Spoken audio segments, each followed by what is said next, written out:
হ'বই আৰু এই চাৰিটা অংশ নিদিয়ে হিমন্ত প্ৰথমতে যদি যায় তেতিয়াহ'লে ৭৭ বছৰ হৈছে স্বাধীনতাৰ ৭৭০ বছৰতো অসমীয়া ধনী হ'ব। চাৰিটা অংশ কি কি? নাম্বাৰ 1 আপোনালোকে ৰেকৰ্ড কৰি লওক, একদম লিখি লওক, ৰেকৰ্ড কৰি লওক। নাম্বাৰ 1 যে অসমৰ প্ৰত্যেকটা পথাৰত পানী দি বছৰৰ সকলো সময়তে খেতি কৰা জাতিত পৰিণত কৰিব লাগিব অসমীয়া। 1 নম্বৰ।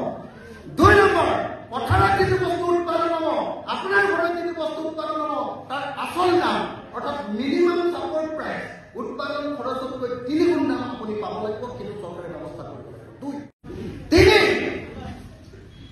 3 যিটো কাম কৰিব লাগিব 3 কামটো হ'ল কি জানেনে?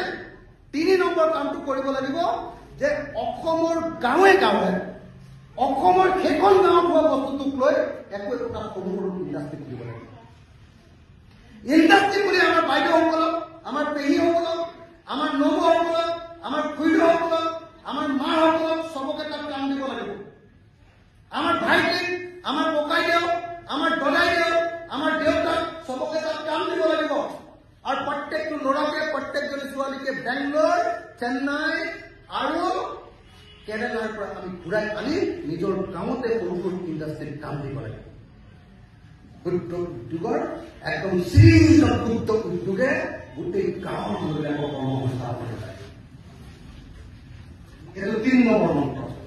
আৰু 4 নম্বৰ মন্ত্ৰটো হ'ল যে অসমৰ বজাৰ আমি অসমৰ স্থানীয় মানুহ আৰু অসমৰ খিলঞ্জীয়া মানুহৰ হাতলৈ কাঢ়ি দিব লাগে। এতিয়া আটাইতকৈ ডাঙৰ বজাৰখন আমাজনৰ হাতত আছে, অনলাইন বজাৰ ফ্লিপকাৰ্টৰ হাতত আছে, সেইখন আমাৰ হাতলৈ আনিব লাগিব। দ্বিতীয় ডাঙৰ বজাৰখন আছে আপোনাৰ ৰিলায়েন্স কেন্দ্ৰকে ধৰি মলবিলাকৰ হাতত, বিশালৰ হাতত, পেণ্টালুনৰ হাতত, সেইখন বজাৰ আমাৰ হাতলৈ আনিব লাগিব। তৃতীয় বজাৰখন আছে মাৰোৱাৰীবিলাকৰ হাতত, হলচেল বজাৰখন, সেই বজাৰখনো আমাৰ থলুৱা খিলঞ্জীয়া মানুহৰ হাতলৈ আনিব লাগিব। আৰু 4 নম্বৰ বজাৰখন আছে বেংগলী মানুহবিলাকৰ হাতত। যিবিলাক স্থানীয় বেংগলী মানুহ তেওঁলোকৰ হাতত থাকিব, বাকী যিবিলাক বাহিৰৰ পৰা সেই সকলো বেপাৰ কৰিবলৈ আহিছে তেওঁলোকৰ বজাৰবিলাকো আমি লাহে লাহে আমাৰ গুণৰ জৰিয়তে আমাৰ হাতলৈ আনিব লাগিব।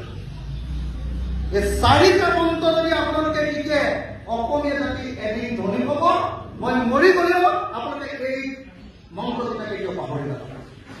এই মন্ত্ৰকেইটা কৰাৰ বাহিৰে বেলেগ কোনো কাম টাটা কোম্পানী আনি, ৰিলায়েন্স কোম্পানী আনি, আদানী আনি কেতিয়াও হিমন্ত বিশ্ব শৰ্মা বা সৰ্বানন্দ সোণোৱাল বা গৌৰৱ গগৈ বা ভূপেন বৰা বা অন্য কোনোবা তৰুণ গগৈ আমাক অসমীয়া জাতিক ধনী কৰিব নোৱাৰে। আজি অসমীয়া জাতিক শিকাবলগীয়া প্ৰথম আৰু প্ৰধান বস্তুটো হ'ল প্ৰফেচনেলিজিম, পেছাদাৰিত্ব। এখন চৰকাৰৰ কাম হ'ব লাগে সেইটো। পেছাদাৰিত্ব মানে বুজি পাইছা নাই? প্ৰফেচনেলিজিম এনে কি কৰোঁ আমি? আমাৰ ঘৰৰ ওচৰতে ইমান অকণমান ধনিয়া কৰোঁ, ইমান অকণমান লাই শাক কৰোঁ, এজোপা দুজোপা আমাৰ হেৰি কি কয় অমিতা গছ, এজোপা লাও, যেনে তেনে কোমোৰা এজোপা মানে হেৰি গুৱাহাটীতে কৰিলে সেইজোপাই খেতি মানে সেইটোৱে আপোনাৰ বৰ খেতি মানে যে বজাৰলৈ নিবৰ কাৰণে খেতি। মানুহ বজাৰলৈ গ'লে পইচা আহিব, আৰু পইচা আহিলে আপোনাৰ অৱস্থাটোৰ পৰিৱৰ্তন হ'ব।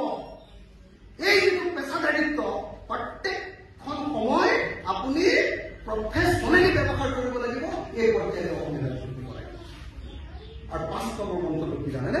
5 নম্বৰ মন্ত্ৰটো হ'ল অসমক এখন টুৰিষ্ট ষ্টেট কৰিব লাগে।